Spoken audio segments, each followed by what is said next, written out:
While I'm like all goobity gobbity, like just trying to set you up for this video, how about I just shut up and we get into it? Here we go.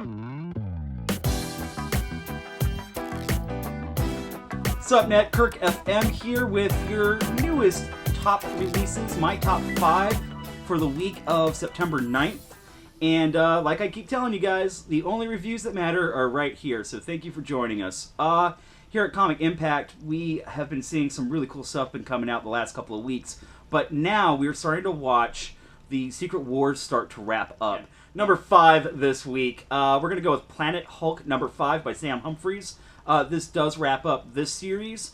Wow. This is something very cool that I noticed. One, the art's still on point. If you definitely are tuning in for Hulks, you're going to get that. But more than anything else, this story was about Steve Rogers. And I think it is so creative that it became a centric Steve Rogers story in this world of Greenland and all the irradiated Hulks and all the gamma radiation. Dr. Doom hasn't really changed much as a person. You know he's got an ulterior motive for it, which is revealed in the end of this issue. It's him still searching for Bucky, and Bucky's fate is decided, and we find out about it.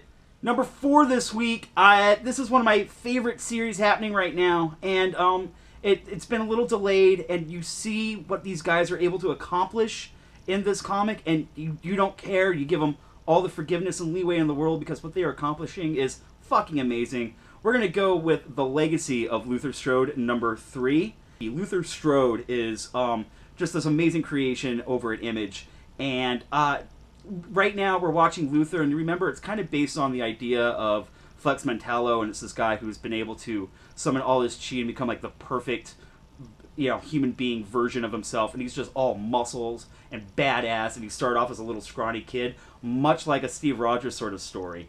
And this issue, it's the action is just pretty much acid on speed with a taste of crack, and then, I don't know, some other designer drug that's just going to keep you high the entire time. Like, if you think The Matrix was some of the best action you've ever seen in any type of story, just throw that shit out right now, because the stuff that they do in Luther Strode will just kind of redefine what you consider to be an action scene or an action sequence.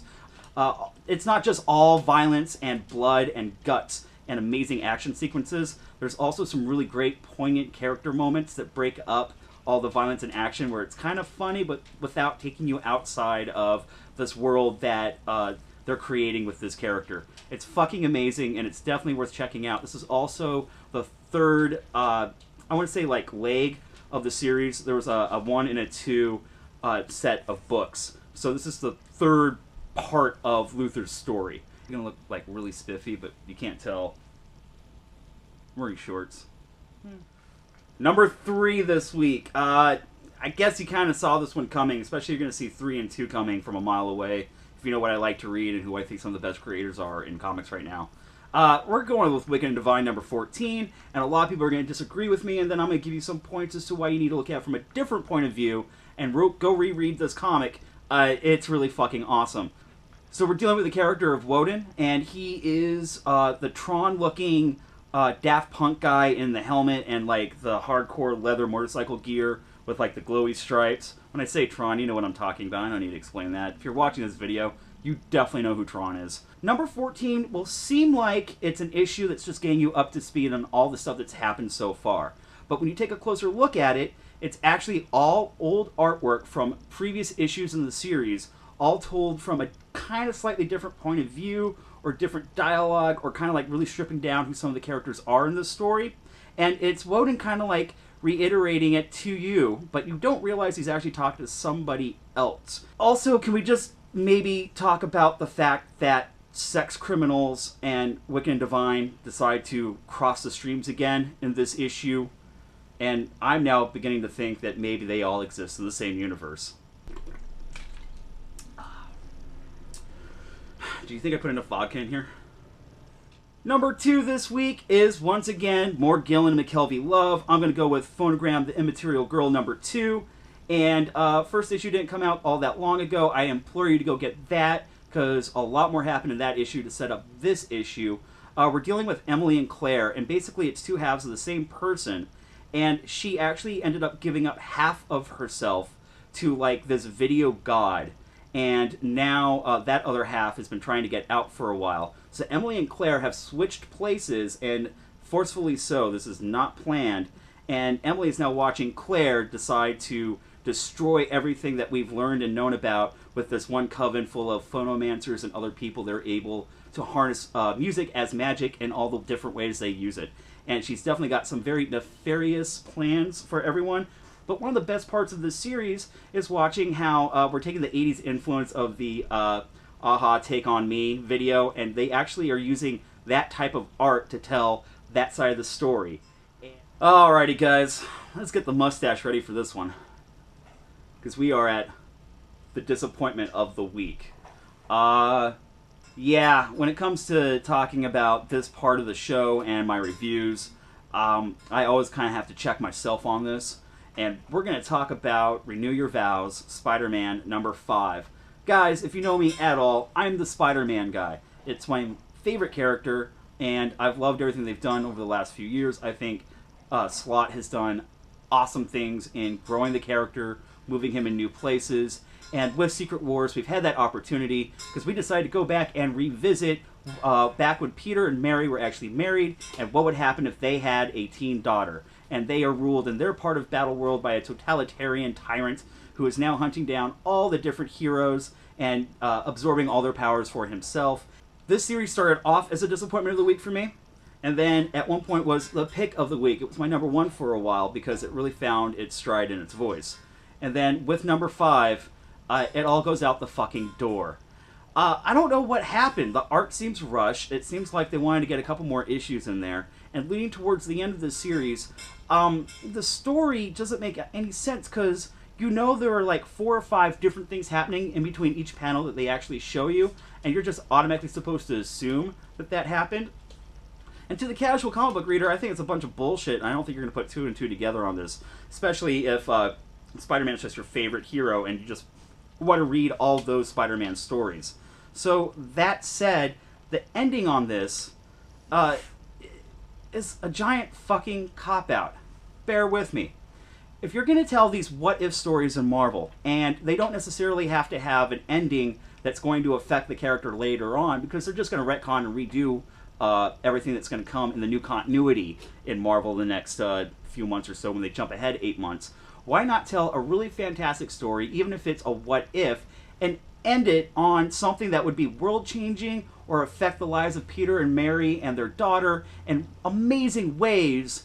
And it wouldn't matter because you just had an opportunity to tell that story and, you know, do something a little shocking or brave or, I don't know, actually give Peter a happy ending. And the series just ends so, I just keep being Spider-Man and we don't know what happens next. It was sad and it's like a wet noodle, man. It was just a disappointment and a giant cop-out. And I really feel like this series just completely underperformed for everything that it promised its readers. More vodka, please. Number 1 this week. It's Batman 44. Let's talk about this for a second. I think this is one of the best standalone singular issues I have read in Batman in a very long time. And before you think, dude, really, Jim Gordon? No. Actually, we kind of go back in time a little bit, and it's Bruce back in the cowl, and it's telling a story, art not by Capullo. They actually bring Jock in on this. On top of that, Snyder still does take over writing duties, but he's also got a co-writer in the name of Azzarello, who is also one of my favorite comic book writers, does crime fiction amazingly, and also blew the doors off of what I thought could be done with Wonder Woman. Go check out that run. Time to dig this shit, son. What? The reason this issue is so important is because obviously these creators all came together and had some ideas and opinions on things that are going on today in the real world and some, you know, kind of touchy, hard to talk about subject matter, especially in trying to rebuild rundown parts of neighborhoods or trying to help the disenfranchised. And you realize that they kind of really were brave and put their name out and put their stamp out on it. And the way they execute the story is so perfect. And it does tie in a little bit because Mr. Bloom, the new enemy that we were fighting with Jim Gordon, does make an appearance, and you see how he kind of works in like one of the smaller cogs that is Gotham City. Also, Jock's art, we need to talk about it. Jock is one of my favorite artists. The color palette they chose for Jock in this series, or this issue I should say, is really subdued, and it's a lot darker. On top of that, I feel like he goes out of his regular comfort zone because there is a lot of Japanese anime and manga influence happening in this issue. And there's some really cool parts with how they're telling the story with the narrative, because they do like a Photoshop of news clippings and headlines that are kind of filling in this mystery that's going on that Batman's trying to solve. I really genuinely did love this series. But we gotta talk.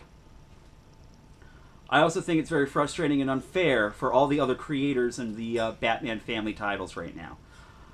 Especially if you're someone like me who was kind of getting a little tired of Jim Gordon, and I am going to stick with the series because I like some of the new ideas they're introducing. But I go over and I look at some of the other Bat titles because maybe I kind of like don't want that flavor happening in all of Gotham City. Like, for instance, I was really enjoying Batman Beyond. Somehow they worked Jim Gordon's suit into that. I was also really enjoying We Are Robin. They decided that Jim Gordon Batman needs to be in that series too. And also, even though it's been a little bit of a disappointment for me, I am still reading Red Hood and Arsenal. And they can't let that guy tell his story because they had to put in Jim Gordon Batman in that series also. So, I'm a little frustrated that DC Editorial has kind of decreed up high that they have to fit Jim Gordon, that Batman, that Mecha Bunny suit, to every single Bat family title so far. But the regular Batman creative team gets carte blanche on whatever they get to do, and that's when they get to bring back Bruce for this issue. And it's a very powerful issue, and I'm glad they did it. But I feel like the timing is a little wrong and kind of a slap in the face to all the other creative teams working on other Bat titles. And that brings us to a close. I thought it was a great top 5. It was also a very hard top 5. You have to understand the Planet Hulk issue that I read at the beginning of this week was the very first issue that I read, and I just kept getting better from there. There were so many great titles that make the top 5, but it still had to be done. Fat has to be cut off. We can only have the best rise to the top.